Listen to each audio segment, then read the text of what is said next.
In traditional Northern European folklore, changelings are not an uncommon theme.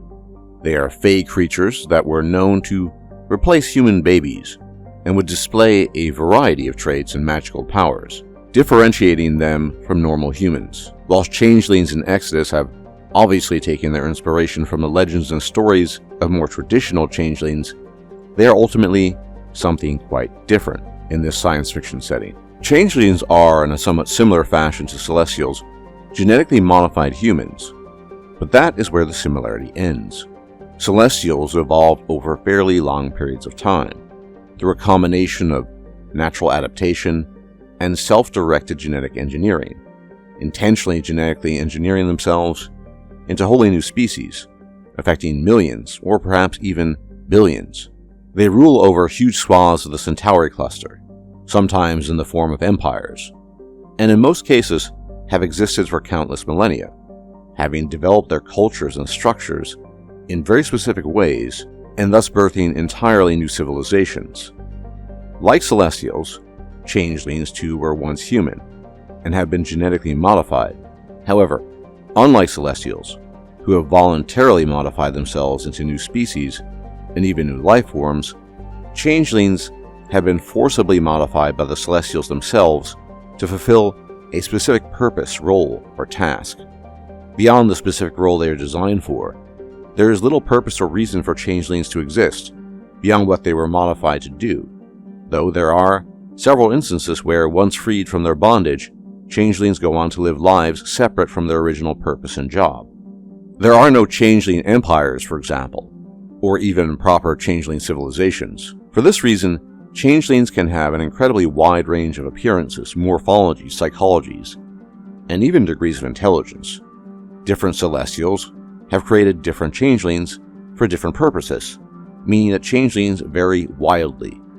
There is, for example, one type of changeling that essentially is identical to your run-of-the-mill human, save for the fact that its neurophysiology has been altered in order that it may interact with celestial technology by way of neural induction, in service to the Celestials that created them, for certain administrative tasks.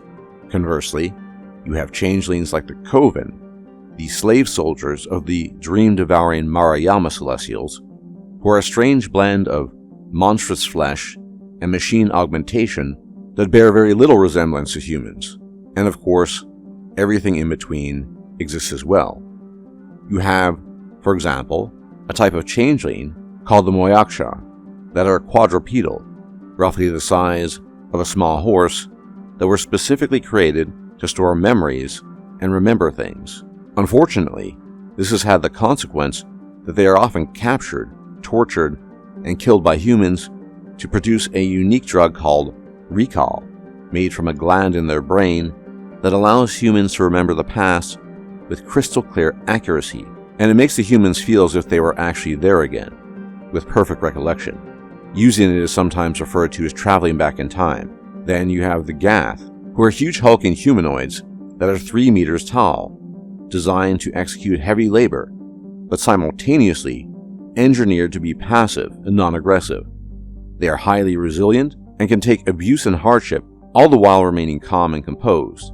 For example, unlike other species, they are not fazed by a starship's frame jump, which tends to disorient humans. And there also exist the Ovar, truly alien-like changelings that resemble nothing so much as giant humanoid beetles. They were designed originally for combat roles countless millennia ago, and are now employed as flying guides and pilots of sorts. They have multiple strong limbs, powerful beetle-like mandibles, and have an internal organic cavity capable of carrying human passengers. So you can see that changelings are highly variable in their design, and do sometimes end up performing duties and tasks unrelated to their original creation purpose. This happens because many changelings were created during the Remnant Era, a period of mass conflict and war, and for many changelings, their original purpose was lost, and in time, inasmuch as they are suited to the task, they adapt to new jobs, and in some cases become part of communities. But that is not always the case, as sometimes the Celestials, not caring much for their creations, abandon them with little afterthought, and the changelings are forced to fend for themselves. This, for example, is especially true of the Aravir, who've been specifically engineered to resist the most hostile of environments and the elements, from the acidic to the radioactive, and even, it's claimed, the hard vacuum, and all for the purpose of mining and extracting resources from dangerous planets, whereupon they're frequently abandoned on the planets they're sent to mine and work on. In this sense, Celestials have only ever seen changelings as tools to be used for their ends, and have little to no compassion for them, or as little compassion as anyone would have for an inanimate tool designed for a specific purpose. But some humans do show compassion and understanding towards changelings, and will sometimes adopt them onto their crew. And speaking of which, I want to mention one of the big reveals we're waiting for at the moment, the third companion we will have in Exodus, which, as you can see, definitely won't be human. Most people have speculated this third companion will most likely be a Celestial, but I would argue it could just as likely be a changeling. After all, Celestials look down upon humans, so it would be a weird thing indeed for a Celestial to become part of a human crew, especially a traveler crew, as traveler interests are often diametrically opposed to those of the Celestials.